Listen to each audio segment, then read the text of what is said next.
How's she going, eh? Today we're going to go over how to seal up your exhaust.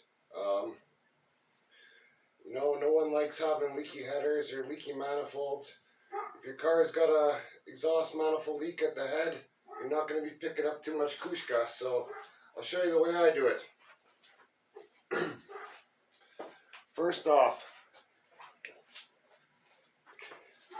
if you're running headers and they keep leaking on you,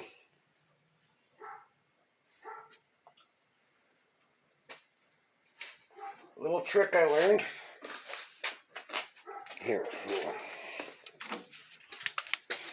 Okay. See those headers, how they have the solid flange? Well, if you have that style of header and you keep having leaks, a little trick I picked up in NOM is take your headers and cut them in between each cylinder. That way, if the flange is warped, which they will be just from welding, no matter what you do, they're going to be pulled when you weld around them. That way, each individual cylinder has its has some give, so each one of it can seal up. So that's one step to get you in the right direction. As for header gaskets go, the traditional paper gaskets you buy for headers like Mr. Gasket and stuff like that, they always seem to blow out and leak. So what I do actually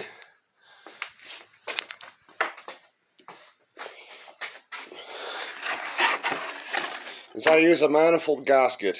If it's big enough for the ports in your heads and in your headers, this style of gasket actually works better on headers than most header gaskets. Sure, you can get the fancy copper ones and that kind of thing, but they cost as much as most guys' headers. So I've had good luck with them, a lot better than the old cereal boxes cut up with Mr. Gasket on them.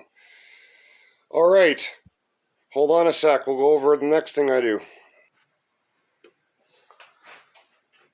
All right, so if you're using headers, use a manifold gasket. A lot of people will argue, but it works great for me. And you can cover both sides with this Permatex Ultra Copper. It's the highest heat rating out of any RTV I know of, and it will not burn out. Maybe if you're running a diesel truck or something like that and you got the pump cranked and you're running like EGTs of 1200 degrees, then yeah, maybe. But I've used this stuff on header flanges.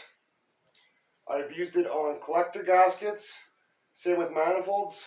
On the manifolds themselves and the donuts, even lap joints. Like if you buy the lap joint band clamps for your exhaust, put this inside and you can keep reusing them.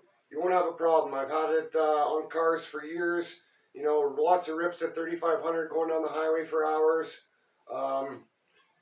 Drag race use, never had an issue.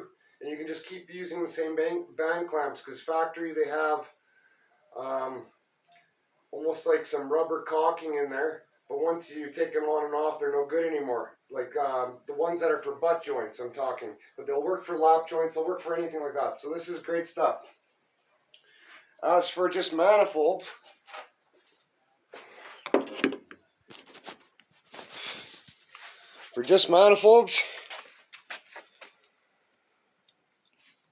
I don't use a gasket at all. Most engines came from factory with no gasket. What I do is I do the same thing. I put a bead of that caulking around each one. I tighten it down just slightly more than hand, and then I torque it. And it's very important to torque your manifolds down in the proper sequence. On an olds, the top is last. If you do that one first, you'll be screwed. And you can also run a straight file across it, like so, and get everything true, because over 1 million heat cycles, they will warp on you and start to leak. So get them the best you can. You could put tape some sandpaper down to a glass table, flip the manifold, rub it back and forth, and chew it that way. But no, this one's going to be good enough. Then as for exhaust bolts, I actually prefer to use stainless bolts on this stuff.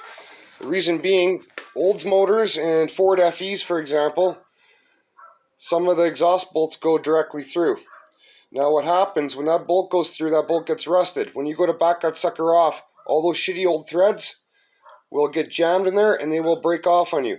So a stainless bolt is not a bad idea. And also cover them in copper coat. That'll help you out there. And yeah, doing it that way, I have no issues whatsoever. If you're a man that enjoys cigars like me, my mother, the beautiful lady she is, picked me up some of these cigars when she was down in Arizona. And I must say, a lot of us enjoy fancy cigars, but we can't enjoy the fancy price. And these things are awesome. Great cigar. They're from Dominican. Never mind the warning label. That's all BS. Oh, well, look at this side. Oh, yeah. Well, it's got it too. Geez, I think they got a bloody cur dog convention across the alley. But anyhow, I did paint these. I used VHT only because I wanted the cast iron color. If you're not stuck on cast iron and you don't mind black or whatever, go to Home Depot and buy cheap barbecue paint, and it works better than good. I've had nothing but good results using it. It's been awesome. So, yeah, that's some little tricks I learned from exhaust manifolds. These manifolds are actually on an Oldsmobile. Most factory Oldsmobiles, unless they had factory dual exhaust, have a setup like so. They got a manifold on this side like this, and then they got this goofy bugger on this side. So you can't really see it, but this is where the driver's side ties in. That's your wide pipe. And then it comes out here. Normally a guy just throws those in the garbage. But I happen to have, from this motor and my 425, it had the crossover pipe on it.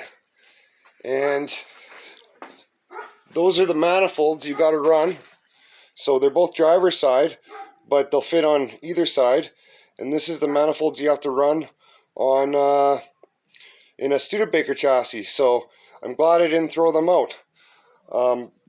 This one was off the 425. It has no butterfly in it. The other side was off that 68 455, and it had the butterfly, but we got rid of that. So anyhow, sometimes it pays to keep some stuff, but a guy can only keep so much junk. But I'm sure glad I did in this case, because I had no intentions of getting a Studebaker chassis when I was debating of throwing these manifolds out. Alright, any questions? Hit me up in the comments. I'd be more than happy to help you. Alright, have a good one. Till next time, eh?